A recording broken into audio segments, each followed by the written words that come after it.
Bom, então estamos dando início à terceira aula, a parte 1 da terceira aula, do minicurso de introdução à demonstração, à teoria da demonstração de Aristóteles, dos cursos de inverno da FEFELESH da USP. Vou partir, então, para a nossa aula, para a apresentação dos slides. Um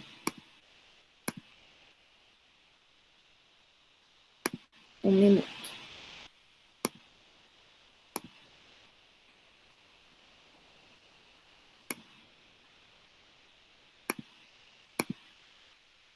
Pronto.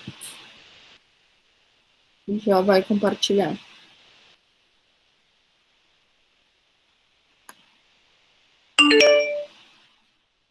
Ok. Todos vendo?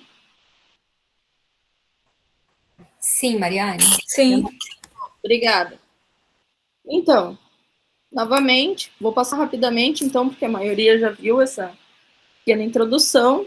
A gente vai ver, então, a aula vai ser centrada sobre quais são as características das premissas demonstrativas, por que elas são especiais, digamos assim, à demonstração e não ao silogismo em geral, de que maneira elas formam o que eu vou chamar de certa materialidade da demonstração, que a gente vai ver melhor na próxima aula.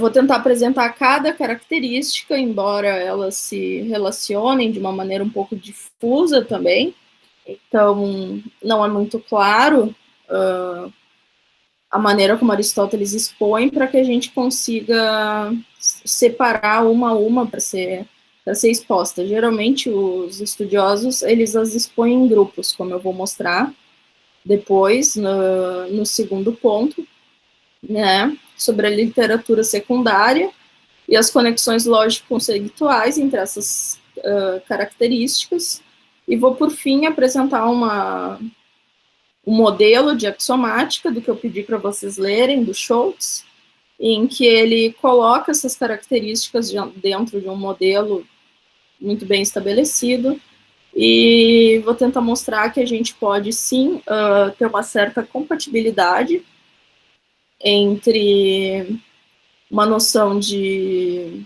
explanação pela causa, né, explanação pela causa apropriada, e dentro de uma axiomática, mas uma visão muito especial de axiomática aristotélica, né, considera essencialmente a noção de gênero. O Schultz vai dizer que há dois postulados essenciais para isso, que é o postulado da homogeneidade, que é o do gênero, e o outro postulado vai dizer respeito justamente à materialidade dessas características que vão conferir o seu caráter causal. Mas veremos tudo isso com muita calma. Então, uma introdução. Por que estudar as características das premissas, né? O que elas nos fornecem? O Corcoran, no artigo Teoria da Demonstração, se eu não me engano, é um dos artigos mais importantes dele sobre o assunto. Ele começa dando a definição dele, né, de demonstração. Que uma demonstração que normalmente prova uma conclusão que não é previamente conhecida como sendo verdadeira, para nós, pelo menos, né, um estado de coisas no mundo que nós não conhecemos, é a extensão de um argumento estendido, começando com premissas conhecidas por serem verdadeiras. Essas premissas já são previamente conhecidas, o que tem a ver lá com o conhecimento prévio do livro 1, que não sei, eu pedi para vocês lerem, ao menos. Aristóteles vai dizer que todo conhecimento parte de um outro conhecimento prévio, e contendo uma cadeia de raciocínios apresentando por passos dedutivos evidentes que sua conclusão é a consequência de suas premissas. A gente poderia dizer que isso é a descrição de um silogismo geral se não houvesse o fato de que as premissas já devem ser conhecidas como verdadeiras. Ok?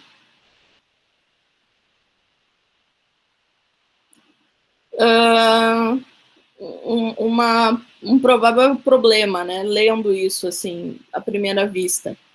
Se essas premissas já eram conhecidas, né, como é novo o que viemos a conhecer? Aí a gente vai ver com mais calma depois esse requisito das premissas, das características das premissas, mas Aristóteles afirma que elas devem ser mais cognoscíveis ou mais conhecidas que a conclusão, e sua verdade também mais certa em sentido absoluto, não cognitivamente para nós. A gente vai ainda percorrer essa análise.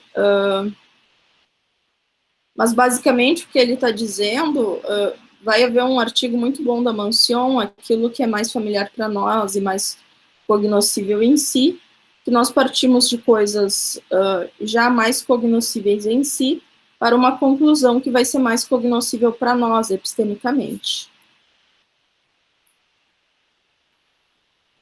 Também é a partir dessa consideração que podemos ver como o estudo da natureza e a tipificação da especificidade das premissas demonstrativas, a natureza das premissas demonstrativas, né, não da natureza em geral, ou científicas, são aquilo em que se embasará seu estatuto de espécie do silogismo, apresentando requisitos nessas premissas muito mais específicos e de ordem material do conhecimento.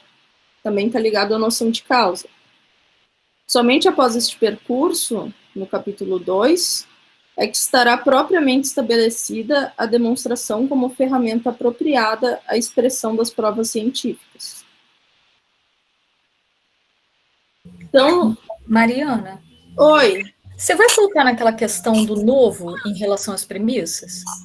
Sim, quando eu falar do mais cognoscível. Tá.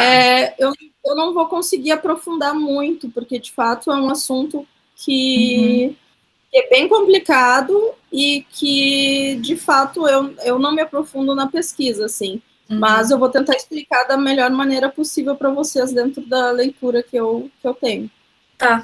A minha, só para antecipar um pouquinho, a minha questão é, a conclusão, ela é somente uma explicitação ou ela envolve acréscimo de dados? É essa a minha, com relação às premissas. Eu sei que tu tá com essa agonia. Isso envolve, eu sei.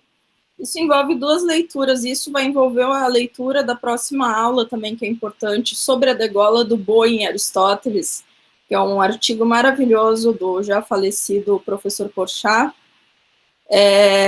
em que ele responde uma objeção que o professor Angione faz ao livro dele, sobre o fato de que, para haver acréscimo de dados, o que tu entende por acréscimo de dados, nesse sentido, nós precisaríamos considerar o quarto sentido, não sei se tu já leu todo o livro 1 dos Segundos Analíticos, o quarto sentido dos predicados katautá, dos predicados ditos por si mesmos, que é aquele sentido que diz respeito aos fenômenos. Mas é muito estranho porque Aristóteles não trata deles nos Segundos Analíticos. Ele trata apenas dos dois primeiros, que vão dizer respeito ao predicado que está contido, que é dito em relação à essência. E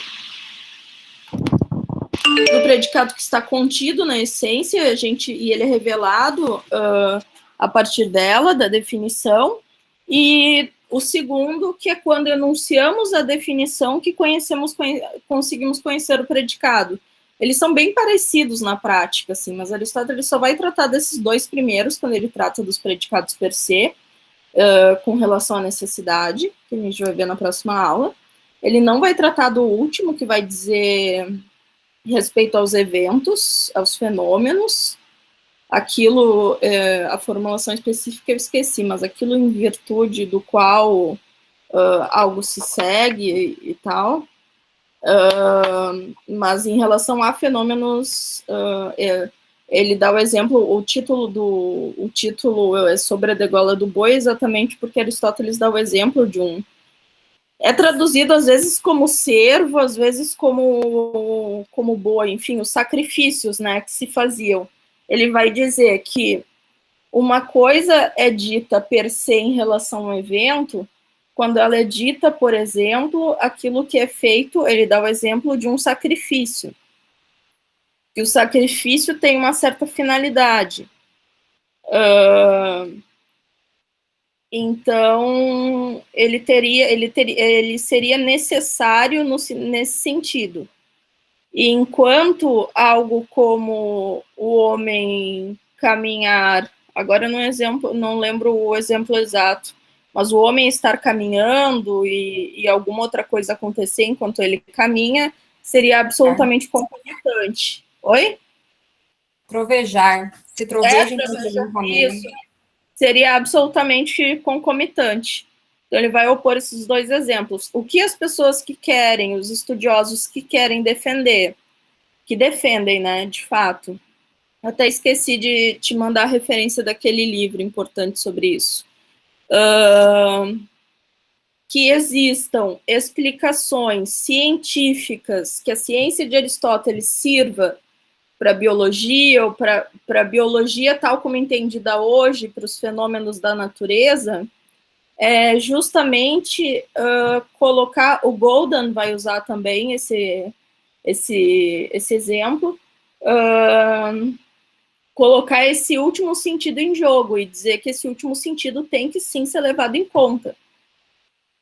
E daí vai se estabelecer lá no artigo do Porchat toda uma discussão sobre isso, assim, é bem interessante de ler. Tá joia, tá legal. Bom, mas a questão do mais cognoscível em si, a gente ainda vai ver melhor, assim, e eu vou apresentar na medida, dentro dessa concepção em que ele revela um certo estado de coisas que nós não conhecíamos antes no mundo, uma certa atribuição, a partir dessas premissas que nós já conhecíamos. Eu já sabia, por exemplo, não sei, agora fazer um exemplo de cabeça, assim, mas eu já sabia, por exemplo, que um certo atributo de triângulo é x, e eu já sabia, por exemplo, que... Só um minuto.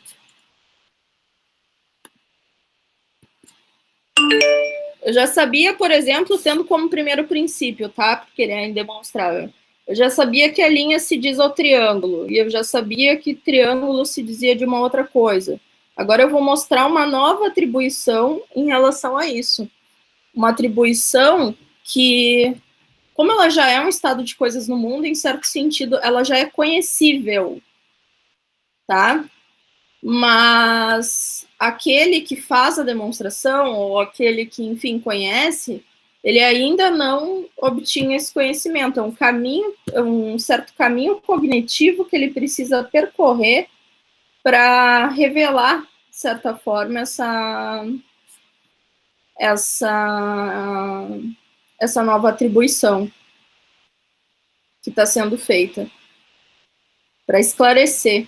O Rawls até tem umas palavras boas sobre isso, eu esqueci de colocar aqui, mas ele vai dizer, basicamente, que é uma certa ideia de justamente de analítica, né?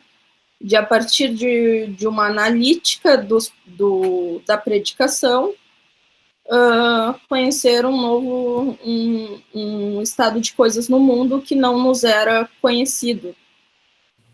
Mas nesse caso não há verdadeiramente acréscimo de dados, né? É só explicitação. Não há acréscimo de dados porque existe uma finitude, como eu vou mostrar também, existe finitude do sistema, né? Uhum. Isso está explícito no texto de Aristóteles, que as demonstrações não podem ir ao infinito. Sim. Então, a gente, ao menos que a gente excluísse isso e dissesse que, bom, essa parte não conta, ou tentasse forçar o texto, para tentar, enfim, ter em vistas a ciência natural, etc., daí sim a gente podia dizer que o investigador ele vai construindo novas e novas cadeias, etc.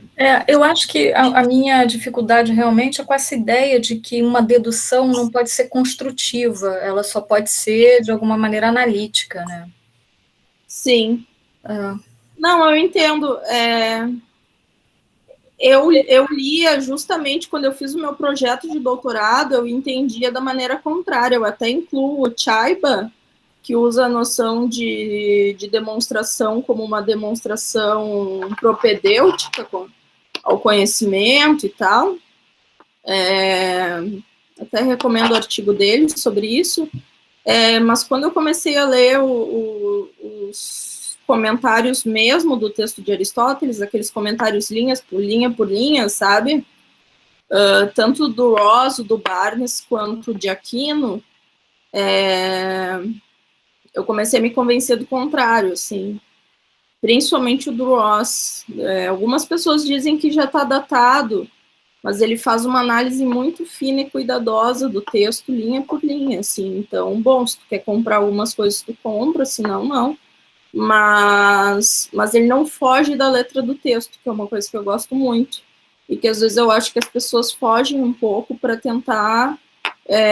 porque a gente sente uma vontade muito grande de pensar em ciência e pensar em biologia e pensar, bom, os escritos de biologia de Aristóteles, o que ele estava fazendo, por que ele não estava tentando explicar as coisas que existem no mundo, mas tem que considerar diversas coisas aí, como eu já tinha mencionado na outra aula, que até a modernidade, a biologia ela era considerada uma história natural, né? Ela era considerada uma catalogação, não uma explicação. Ela não levava em conta o fator explicativo até o início da modernidade. Nós tínhamos manuais de história natural. E até por indícios textuais que Aristóteles usa nos próprios textos de biologia, chamando de historia e tudo mais, nesse sentido de catalogação, não me parece que ele tenha... ele esteja fazendo ali que o mesmo projeto dos analíticos esteja em mente na hora de fazer aquele trabalho. Certo. Bom, mas isso não quer dizer que a gente não possa aproveitar coisas dos analíticos, aproveitar a teoria da demonstração. Só acho que isso não seria o projeto aristotélico, mas acho que a gente pode tentar defender, se conseguir, se quiser, que a teoria da demonstração, por ter o fator causal, explanatório, etc., ela pode ser utilizada para explicar um certo domínio de coisas, enfim. Vai ser estipulado, mas... E daí analisar os textos para ver se dá para fazer, né?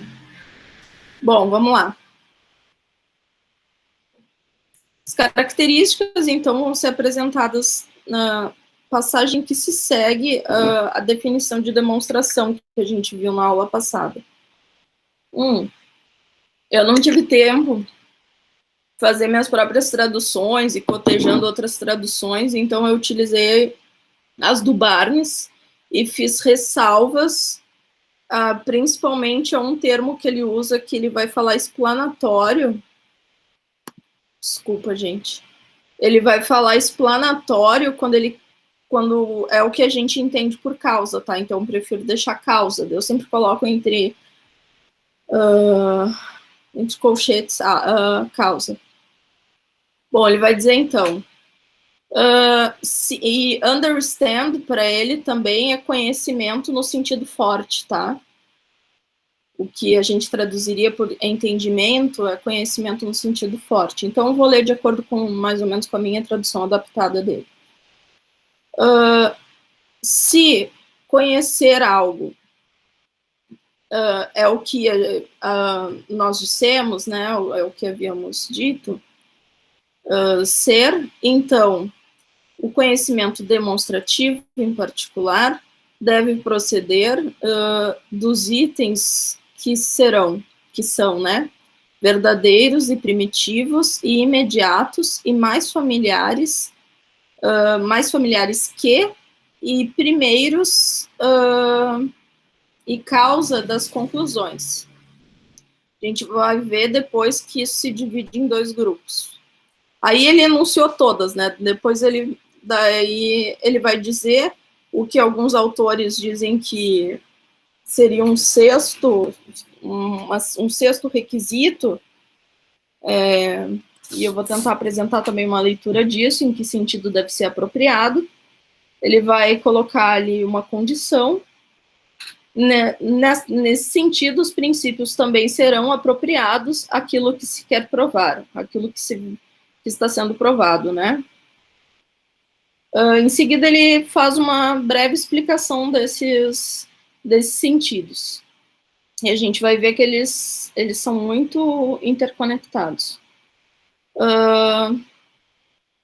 Pode haver uma dedução, ou seja, um silogismo, dedução para ele é o silogismo geral, ainda que essas condições não sejam atendidas. Mas não há demonstração para isso,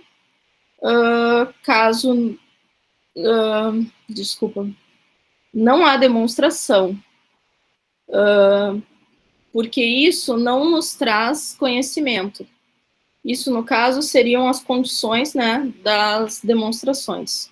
Então, pode haver silogismo, mas não pode haver demonstração se essas condições não são atendidas, porque elas são as responsáveis, entre aspas, elas são a causa de haver conhecimento. Elas devem ser verdadeiras, porque não se pode entender o que não é o caso. Elas devem proceder de itens que são primitivos e indemonstráveis, porque, de outra maneira, isso não seria compreensível, né?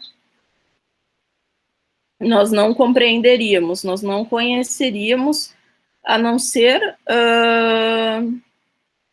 que estivéssemos em posse desses itens. Porque entender algo daquilo que...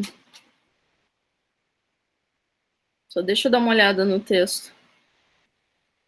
Pois entender algo daquilo que é a demonstração, né, que é uma demonstração não acidental, é possuir a demonstração disso.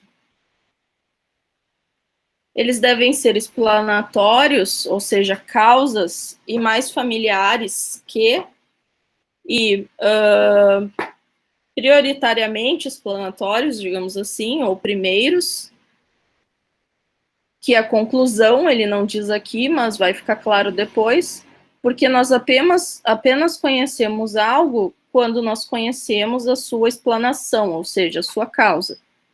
E primeiros...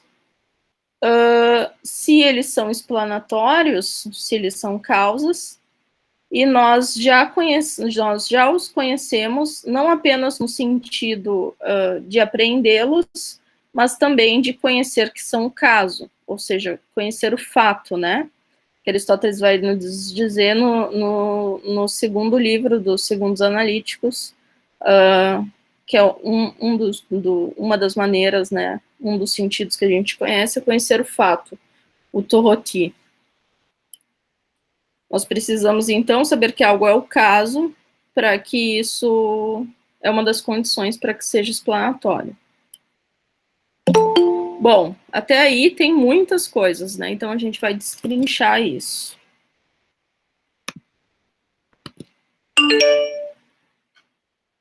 Bom, o que é verdadeiro? O que é ser verdadeiro? Aristóteles nos deixa claro que o que entende por esse requisito, né? Precisamos de premissas verdadeiras porque só podemos conhecer aquilo que existe, que é o caso ou o ser.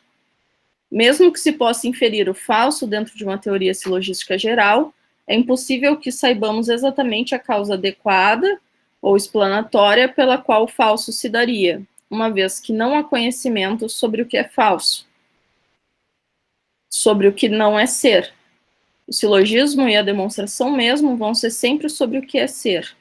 A gente pode, obviamente, ter conclusões que são falsas, mas a gente não pode dar nenhuma explicação sobre elas, porque não existe nenhum correspondente, nenhum estado de coisas na realidade a elas.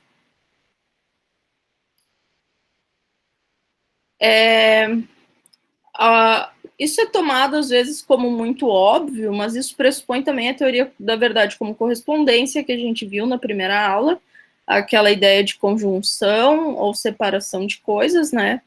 E também não deve ser tomado como uma trivialidade, como algumas leituras apontam, mas a fundamentação da materialidade da demonstração e da ciência demonstrativa. Afinal, considerar apenas o que é verdadeiro a condição necessária, embora não suficiente, para fazermos um silogismo em que haja causalidade. Portanto, que atenda ao primeiro requisito do conhecimento científico que vimos na aula 2. Né? Conhecer algo pela sua causa. Só a causa, afinal, do que é verdadeiro. E parece ser este, em minha leitura, o ponto de partida para estabelecer todos os outros requisitos. Eu acredito que o ser verdadeiro, ele não é trivial e ele é mais fundamental, inclusive, para estabelecer todos os outros requisitos das premissas, ou todas as outras características, né? Porque é isso que dá justamente esse critério de materialidade, de considerar o conteúdo daquilo que está sendo falado. É verdadeiro não apenas no sentido do silogismo, de conferir ou aserir um valor de verdade a algo, e fazer uma passagem correta, mas justamente de considerar o conteúdo daquilo que está sendo... e ao considerar o conteúdo, nós estamos considerando a causa, aquilo que o objeto é, aquilo que explica o que o objeto é. Bom, o que é ser primeiro e mais familiar? Aqui eu já estou tomando junto, porque as coisas começam a entrar em... Aqui eu entro um pouco mais no ponto que tu mencionou, Cris. Aristóteles entende aquilo que é primeiro como primeiro em si, neste momento, tá? Primeiro no sentido da cognoscibilidade absoluta. Os comentadores chamam a atenção de que, de fato, é um ponto confuso em Aristóteles, mas, didaticamente falando, podemos dizer que é o que está mais perto da forma ou do universal, da essência de algo, enquanto o que é mais familiar para nós, está mais próximo de nossa percepção, dos sentidos, etc. Esse ponto deve ser entendido, portanto, em termos lógico-epistemológicos, digamos assim, pois envolve o conhecimento dos universais, mas também do ponto de vista do trajeto perceptivo e de nossas faculdades quando buscamos conhecer algo por sua causa. Isto é, fazer o trajeto de refinamento das faculdades até possuir o conhecimento, estar apto a demonstrá-lo.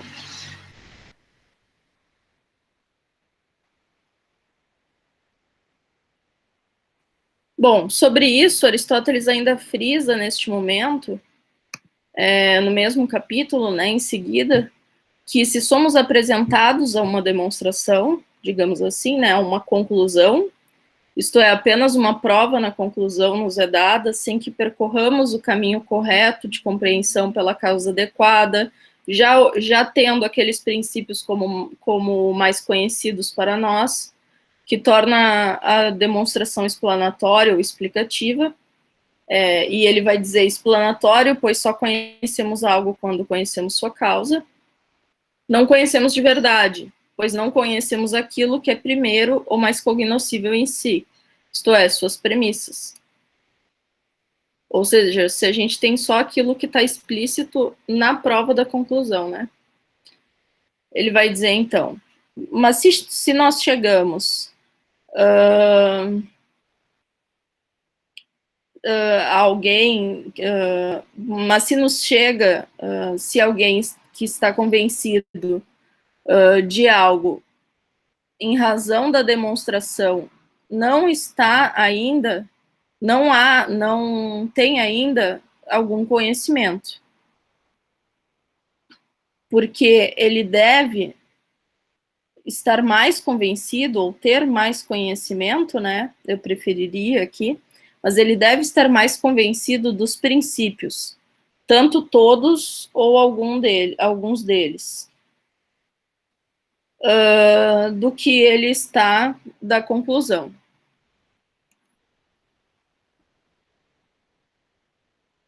Bom, sobre o que é primeiro, os prota, que Aristóteles vai chamar, ou mais cognoscível em si, ainda há alguns detalhes importantes.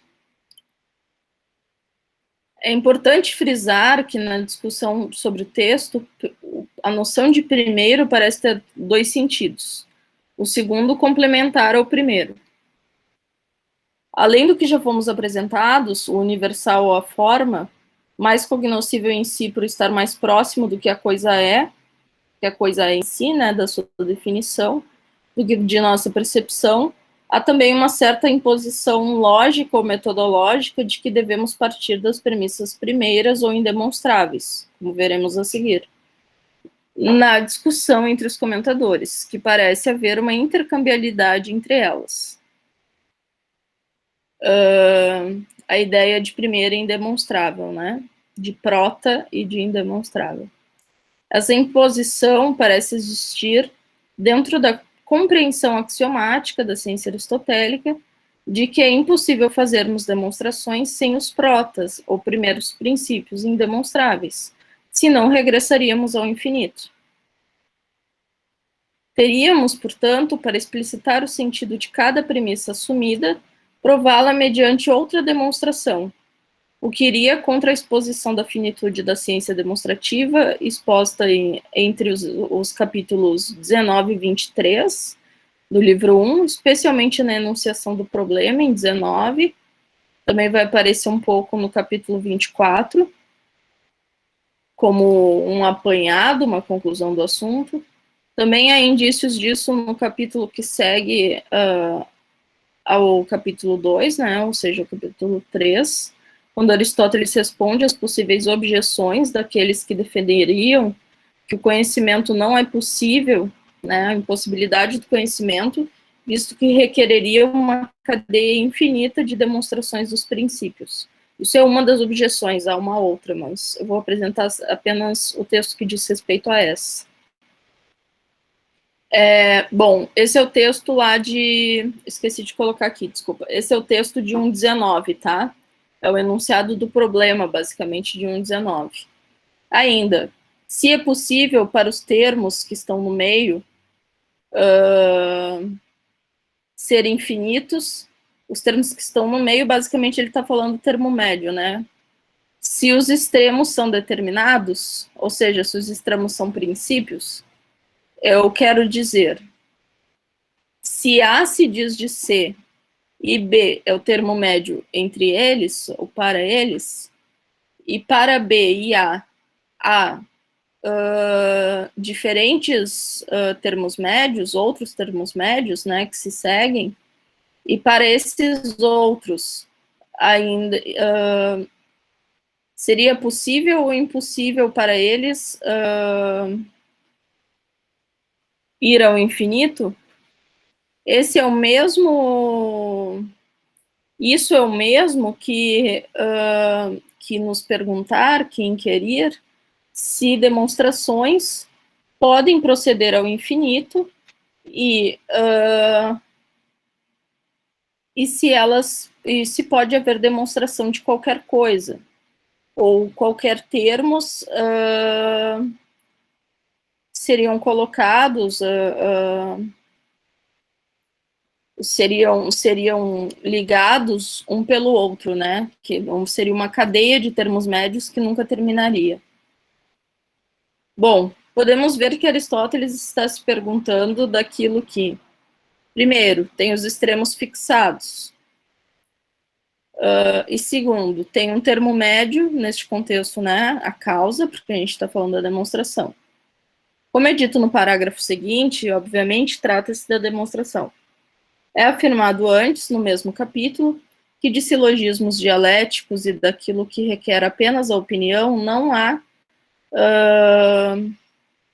desculpa, eu escrevi a palavra errada aqui.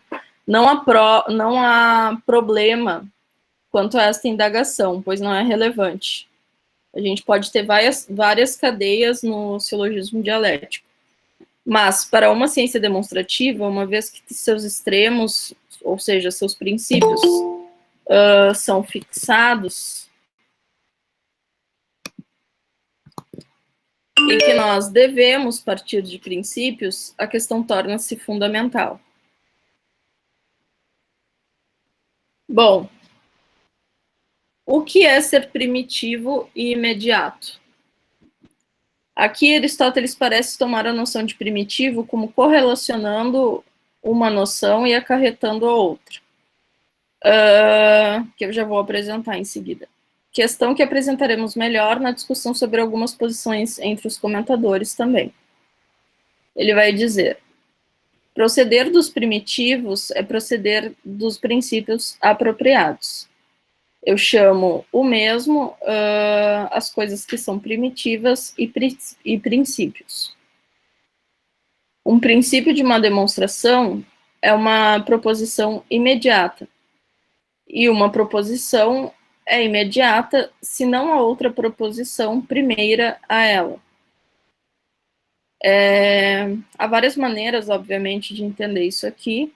Há pessoas que defendem que isso pode sim haver ainda uma prova pré-demonstrativa ou pré-científica para determinar essas proposições, né?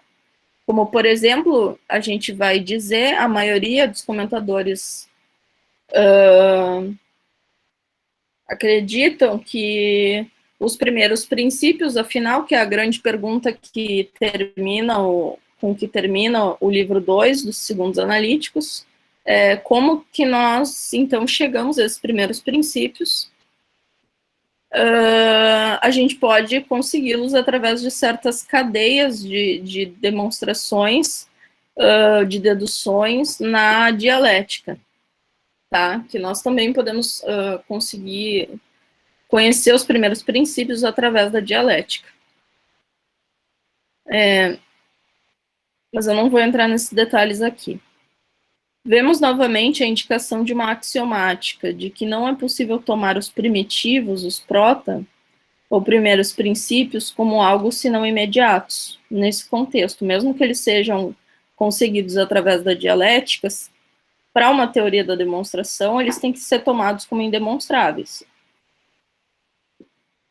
A questão sobre sua aquisição será tomada somente em 2.19, dentro do contexto dos analíticos, né? Ao fim do tratado e em outros textos, como eu acabei de mencionar. O importante é que um imediato deva ser aquilo cujo significado é compreendido sem mais, e que não haja termo médio. Em 2.19, Aristóteles dirá que isso pode acontecer pelo processo indutivo, do particular ao universal, ou pela intelecção, que a gente não vai entrar aqui na questão do que seria a intelecção. Seria pela contemplação, etc. Há várias hipóteses sobre isso, sobre o que seria exatamente a inteligência, que eles chamam intelecção, o famoso nous, a apreensão dos princípios, né? É importante frisar a indemonstrabilidade daquilo que é assumido e que deve ser apropriado. Alguns comentadores interpretam a condição de ser apropriado como ser passível, inclusive, de prova, fora de uma concepção axiomática, é claro. Justamente essa ideia que eu dei de uma prova pré-científica, né? O que é interessante mesmo de considerar. Bom, o que está em conexão com o trecho que vem em seguida a passagem analisada. A indemonstrabilidade, né, no caso. Um princípio de uma demonstração é uma proposição imediata. E uma proposição imediata é aquela que não há outra proposição primeira, né? Isso a gente já viu. Então, ele vai dizer, uma proposição é uma parte do par contraditório. Uma coisa que é dita de algo, uma coisa que é afirmada, né?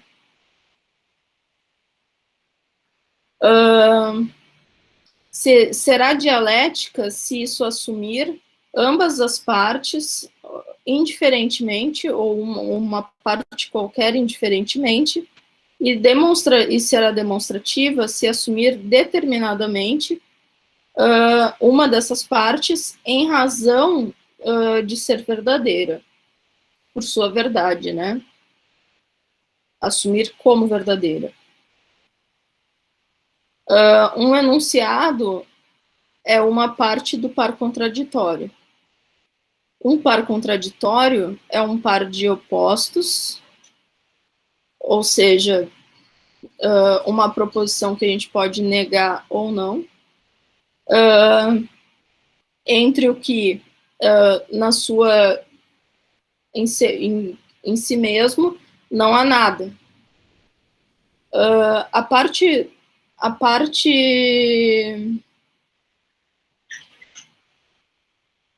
só um minuto. A parte do par contraditório que diz algo sobre algo é uma afirmação. A parte que toma algo a partir de algo é uma negação.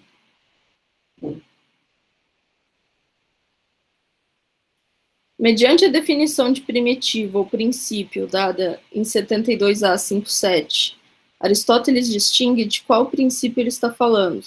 E dessa passagem que a gente viu, né? Não são os dialéticos, em que se assume qualquer uma das partes do par contraditório com vistas à discussão, independente da busca pelo conhecimento da causa de tal afirmação, ou seja, de sua verdade, né? Ao contrário, na demonstração, é preciso assumir, expressar uma proposição a partir do par contraditório, afirmando ou negando algo, com vistas a provar a verdade dessa asserção. O segundo entendimento que temos aqui de apropriado, com relação ao enunciado de Aristóteles, é complementar e é o que aparece em 1.9, que a gente já trabalhou brevemente aqui, mas não essa parte. Um princípio deve ser tomado de forma apropriada quanto ao gênero ao qual pertence para formar a demonstração. Como vimos brevemente, gêneros são recortes da realidade que não se comunicam, ou seja, não podemos fazer demonstrações de objetos pertencentes a um utilizando-nos de primeiros princípios de outros. Porque na metafísica, Aristóteles vai nos dizer que o ser, ele não conforma um gênero, mas ele está disperso nas categorias e, por sua vez, nos gêneros, né?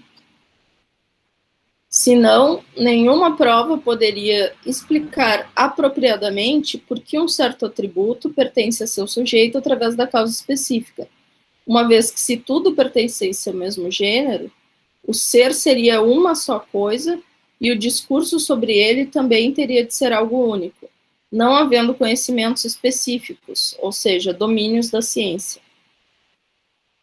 Não poderíamos entender o que é um triângulo, por exemplo, porque não poderíamos estudá-lo enquanto ente geométrico, com as propriedades geométricas específicas, por exemplo, os atributos, né?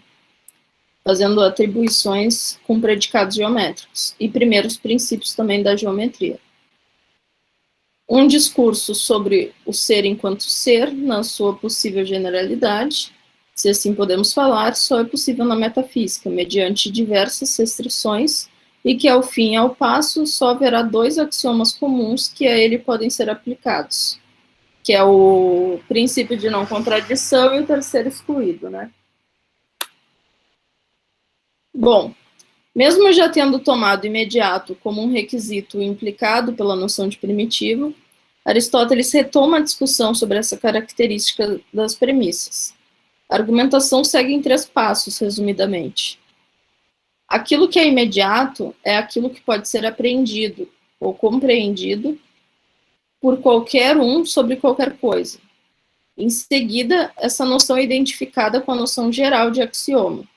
Como já disse, será diferente da noção euclidiana, que aqui é tomada de forma muito geral. Aristóteles mesmo faz essa ressalva de que está tomando de forma geral.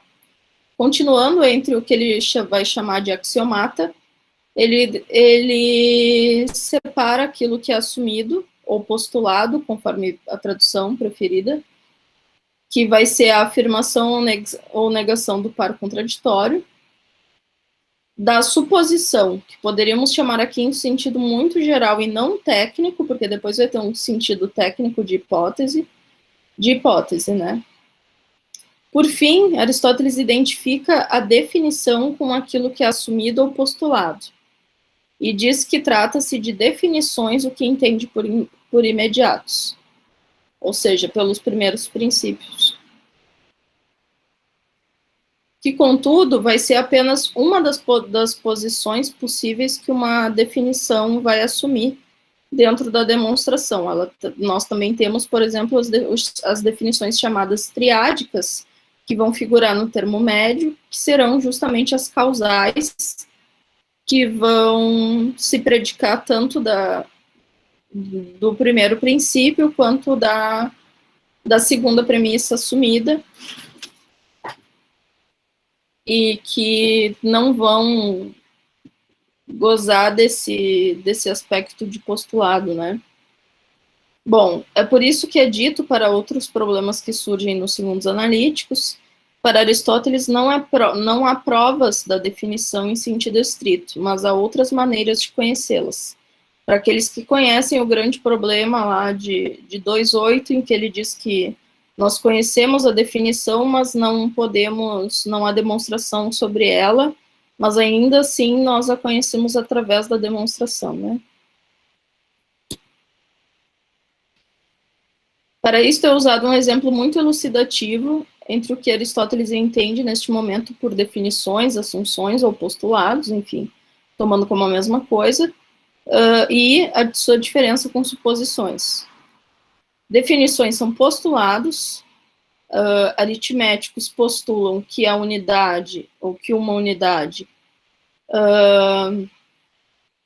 é o que é quantitativamente indivisível, mas eles não... mas não há suposições, ou seja, não há hipóteses. Mas não são hipóteses. Porque uma unidade é, e o que uma unidade, ele vai dizer é no sentido absoluto mesmo, porque o que uma unidade é e que uma unidade é, não são coisas diferentes, não são o mesmo. Ou seja, o que é um postulado é dizer que há unidades, ou que elas são quantitativamente indivisíveis, né? Mas isso é muito diferente de provar a existência de uma unidade, ou suposição, digamos assim, né? O mais importante na discussão sobre os primitivos é que, segundo Aristóteles, conhecer verdadeiramente é conhecer pelos primitivos, uma vez que a conclusão será apenas um item mais familiar para nós extraído deles. É essa leitura que eu estou fazendo, Cristiane, justamente aquilo que a gente estava falando, né? Extraído analiticamente desse conhecimento já colocado aí. Nesse sentido, podemos dizer que será algo novo, no sentido em que é mais familiar para nós. Uma atribuição através da demonstração, que antes não havia sido feita, entre itens que já conhecíamos previamente, através de outros processos cognitivos, a intelecção ou indução. Aristóteles ainda nos diz que nós somos convencidos ou levados à convicção, ao conhecimento, através dos primitivos, uma vez que nós os conhecemos melhor. Com relação a essa certeza de que o conhecimento dos primitivos nos fornece, devemos chamar a atenção, só apenas um ponto aqui que eu lembrei da última aula, para o último trecho do capítulo que pode ser coadunado com o que vimos da demonstração como um discurso da alma. Ele vai dizer, qualquer um que conheça algo simplista, né, raplos, ou seja, em si mesmo, ou de maneira restrita,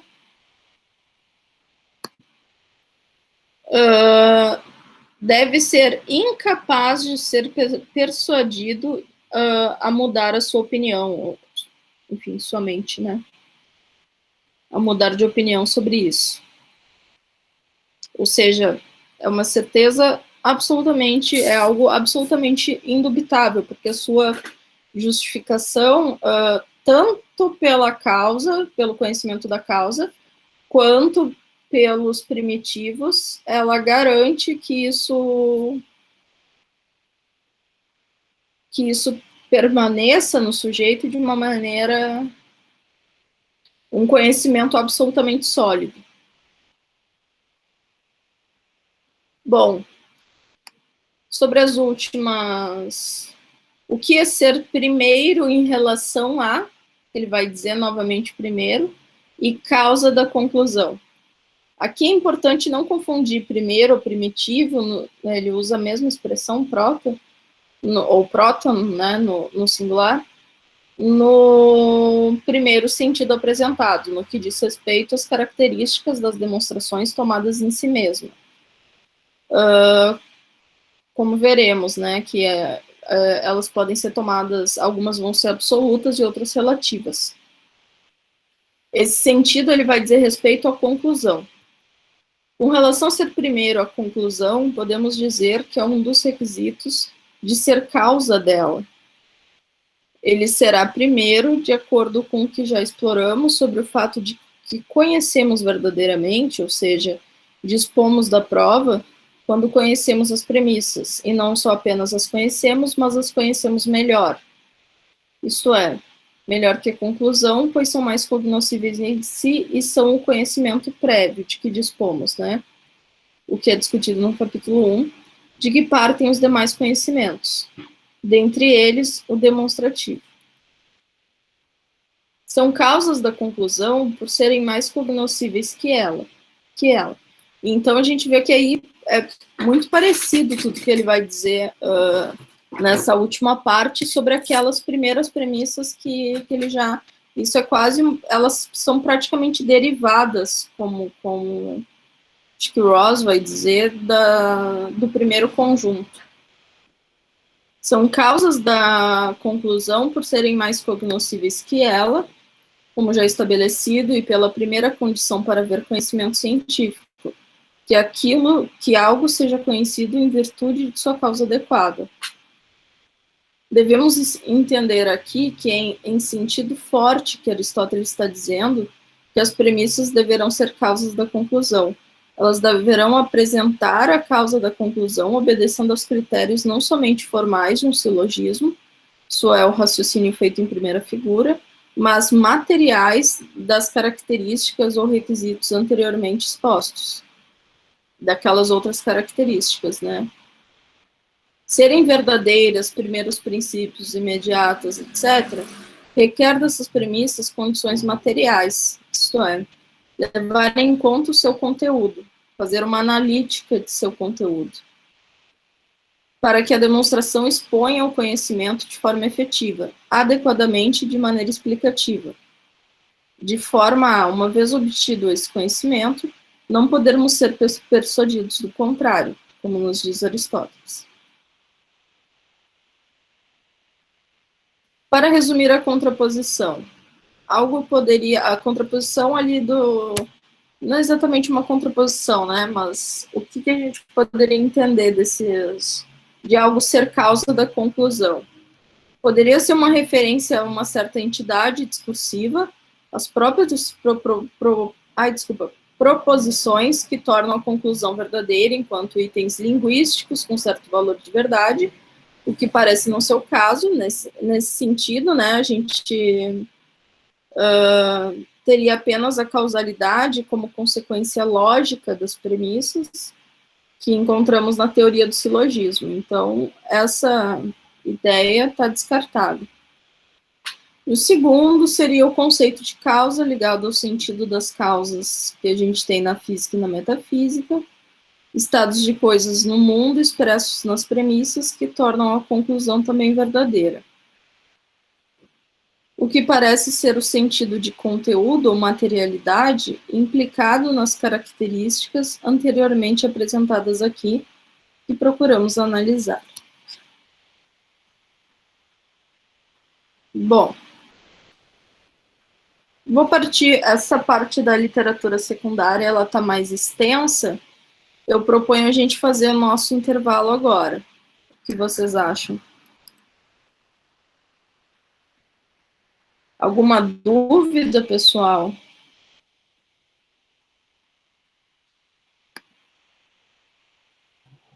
Ok, professor, fica a seu critério. Tá, e alguma dúvida sobre o conteúdo? No momento, não. Não? Tranquilo? Deu para entender mais ou menos o que são essas características, por que elas são, por que eu estou chamando de material, por que o seu conteúdo é considerado?